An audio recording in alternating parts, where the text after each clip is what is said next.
लोकसभा चुनाव का दिन जैसे जैसे करीब आ रहा है, तमाम लोग अपनी दावेदारी पेश कर रहे हैं। जी हां, बात करते हैं जौनपुर की। जौनपुर के एक प्रतिष्ठित डॉक्टर शीतला चौकिया के दर्शन करने के बाद जैसे उन्होंने चुनाव लड़ने का ऐलान किया, जौनपुर के राजनीतिक गलियारों में हड़कंप सी मच गई। जी हां, बात करते हैं जौनपुर के प्रतिष्ठित डॉक्टर क्षितिज शर्मा जी का, जो कि उन्होंने चुनाव लड़ने का ऐलान कर दिया। चुनाव में क्या कुछ होगा, कैसे चुनाव लड़ेंगे, शीतला चौकिया के दर्शन करने के बाद डॉक्टर ने क्या कुछ कहा, आपको सुनवाते हैं।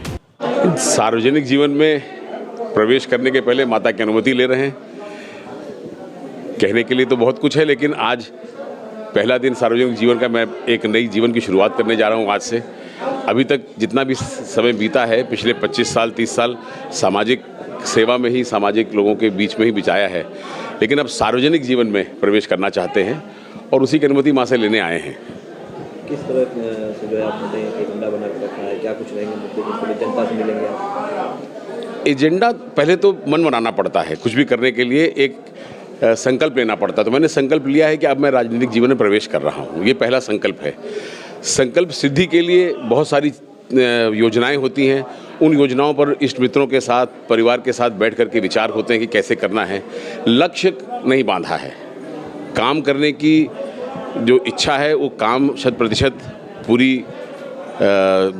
लगन लगा के करना है। लक्ष्य अभी नहीं बांधा है कि लक्ष्य क्या है, और जहाँ भी जब भी जैसी प्रभु की इच्छा होगी, जैसे कि आप सब भाइयों का, दोस्तों का प्रेम होगा, जैसे आप आगे बढ़ना चाहेंगे वहाँ बढ़ने के लिए मैं तत्पर भी हूँ, तैयार भी हूँ। अभी से लेकर के आगे तक जहाँ भी मौका मिलेगा हम आगे आना चाहते हैं और आगे आएंगे। डॉक्टर क्षितिज शर्मा की विचारधारा किस पार्टी से मिलती जुलती है? विचारधारा आज के समय में अगर आप देखें वर्तमान परिवेश में, तो एक ही विचारधारा है, वो सनातन विचारधारा है। और सनातन विचारधारा को बढ़ाने वाली एक ही पार्टी है हमारे पास, जो भारतीय जनता पार्टी है। तो विचारधारा और जो नेतृत्व प्रदान किया है हमारे यशस्वी प्रधानमंत्री जी ने, हमारे महाराज योगी बाबा जी ने जो नेतृत्व प्रदान किया है, जो सुशासन दिया है, जो हम लोगों को गर्व दिया है, वो सिर्फ भाजपा में ही मिलता है। संघ में रह करके बहुत साल काम किया है, और संघ की विचारधारा भी जो है वो राष्ट्र प्रथम है, सर्वश्रेष्ठ राष्ट्र है। तो जो राष्ट्रवादी पार्टी हो, जो अपने सनातन धर्म को बढ़ाने वाली पार्टी हो, उसके साथ ही जाना चाहेंगे। कि मेरा कोई भी मुकाबला किसी भी आदमी के साथ नहीं है। जो पार्टी जिसको चुनती है नेतृत्व करने के लिए, उसको सशक्त करना मेरा काम है। मुझे चुनेगी तो मैं ये एक्सपेक्ट करूंगा कि सब लोग मेरे साथ जुड़ के मेरे साथ काम करें, लेकिन पार्टी जिसको चुनती है मैं उसके साथ मिलकर काम करना चाहता हूं। हम ये नहीं कहते कि पार्टी मुझे ही चुने। हो सकता है मेरा नंबर 10 साल बाद आए, 5 साल बाद आए, 5 महीने बाद आए, हो सकता है अगले महीने आ जाए। तो हमें ये नहीं कहना है, हमें तो अब जब पार्टी का कार्यकर्ता बन के कार्य करना है तो पार्टी के लिए करना है। पार्टी जिसको चुनेगी हम उसके साथ खड़े होंगे।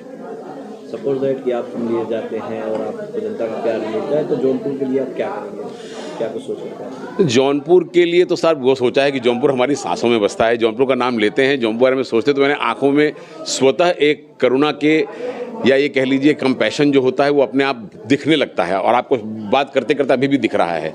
मेरे पिताजी ने यहीं के लिए जिया, मेरी माताजी ने 35 साल 40 साल यहीं पर सेवा दी। जब से मैं पैदा हुआ यहीं पर रहा और जौनपुर का ही रहने वाला। मैं तो ये इतनी, चाहे किसी को भी चुने, मैं चाहता तो यही हूँ कि जिसको भी नेतृत्व करने का मौका मिले वो स्थानीय पुरुष हो। पहले तो स्थानीय हमको चाहिए।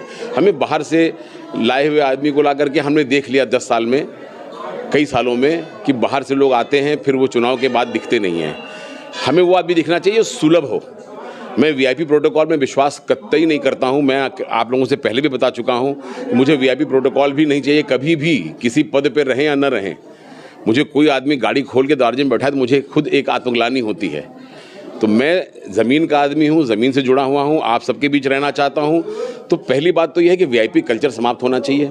दूसरी बात यह है कि आदमी इतना सुलभ हो कि उसको कोई भी आदमी कभी भी पहुँच जाए उसके घर में। दरवाजे उसके बंद नहीं होने चाहिए, घर का दरवाज़ा हमेशा खुला होना चाहिए।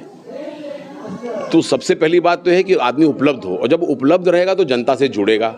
अगर जनता से जुड़ेगा तो जनता की समस्याओं को, जनता की मांगों को लेकर ऊपर जाएगा। ये तो हो गया कि जनता क्या चाहती है हमसे और जनता हमारे साथ कैसे पहुंचती है। हमारा क्या विजन है, इस विजन के लिए देखिए पिछले 35-40 साल, मेरी उम्र 56 साल की है आज, लेकिन जब से प्रज्ञा का अंदाज़ा है। आप देखें जौनपुर में हमने क्या पाया, एक पूर्वांचल विश्वविद्यालय पाया, और क्या मिला हमको इतने सालों में? इतने सालों में कुछ नहीं मिला। तो बहुत संभावनाएं हैं। आज हम एक ऐसे त्रिकोण पर बैठे हैं, एक तरफ आपके विंध्यवासिनी देवी हैं, बल्कि त्रिकोण को ये कह लीजिए चतुर्भुज है। अगर आप उत्तर में जाएं तो अयोध्या है, दक्षिण में जाएं तो वाराणसी है, पश्चिम में जाएं आपके एक तरफ विंध्यवासिनी है, एक तो चारों तरफ प्रयाग है, चारों तरफ हमारे एक ऐसे पावन धाम हैं। उन चारों धाम के बीच में हम बैठे हैं। कभी कभी ऐसा भी लगता है कि बरगद के नीचे कुछ खिल नहीं पा रहा है। कभी कभी ऐसा लगता है कि चारों जगह पर हमारी सारी संभावनाएं वहाँ सिमट जा रही हैं। लेकिन वो दिन दूर नहीं जब इन चारों चतुर्भुज से जौनपुर का उसका केंद्र बनेगा, और जब वो केंद्र बनेगा तो यहाँ से चाहे वो प्रयाग हो, चाहे विंध्यवासिनी देवी हो, चाहे काशी विश्वनाथ हो और चाहे अयोध्या हो, ये चारों हमारे चारों दिशा में जुड़ने का केंद्र जौनपुर ही बनेगा। मेरी यही योजना है कि हम जौनपुर को इन चारों पावन धामों का केंद्र बनाएं और पूरी दुनिया को दिखाएं। आज से 20, 30, 25 साल, 30 साल पहले, 35 साल पहले जब मैं पढ़ने गया था दक्षिण भारत में, मुझसे लोग पूछते थे आप कहाँ से हैं, तो मैं जानबूझ करके जौनपुर ही बोलता था। वो जानते नहीं थे जौनपुर कहाँ है। लेकिन आज ये दिक्कत नहीं है, आज बताना नहीं पड़ता कि जौनपुर कहाँ है। आज लोग जौनपुर को जानते हैं, कुछ सोशल मीडिया की वजह से और कुछ जो जानकारी बढ़ी जौनपुर के बारे में, अच्छी या बुरी जो भी है। तो लेकिन मैं ये चाहता हूँ कि जौनपुर का नाम रोशन हो और बड़ी बड़ी परियोजनाएं जो हैं, वो विजन अगर आपका है कि हमारे क्षेत्र का विकास हो, हमारे क्षेत्र में रहने वाले लोगों का विकास हो, हमारे क्षेत्र में रहने वाले युवाओं को शिक्षा के लिए अच्छे आयाम मिले, शिक्षा प्राप्त करने के बाद उनको अच्छे नौकरी के अवसर मिले स्थानीय जगह पर, यहाँ रह करके, अपने घर में रह करके काम करें। इतना पढ़ने लिखने के बाद मेरे पिताजी हमेशा ये कहते थे कि बेटा पढ़ने लिखने का फ़ायदा तब है जब तुम लौट करके जौनपुर आओ और अपने घर, अपने गाँव के लोगों की सेवा करो। और उसी उद्देश्य से 8 साल 9 साल नौकरी करने के बाद मैं जौनपुर आया 2005 में। पिछले 19 सालों से मैं यहाँ पे सेवा दे रहा हूँ और आप सबको मालूम है कि हमारी सेवा का जो स्तर है वो भी एक हट करके है, सेवा करने का तरीका भी एकदम अलग से है। नाम करने का काम मैंने ज़िंदगी भर नहीं किया, लेकिन सेवा करने के बहुत बड़े बड़े आयाम हमने प्राप्त किए हैं और मुझे संतुष्टि इस बात की है कि सबका आशीर्वाद मुझे आज तक मिला है। मुझे ऐसा नहीं लगता आज तक कभी भी कि किसी भी आदमी के मन में मेरे प्रति एक दुर्भावना या मेरे प्रति कोई एक हीन भावना होगी, और मैं सबसे मिलता भी उसी भावना से हूँ जैसे आप सबसे आज मिल रहा हूँ। बहुत बहुत धन्यवाद।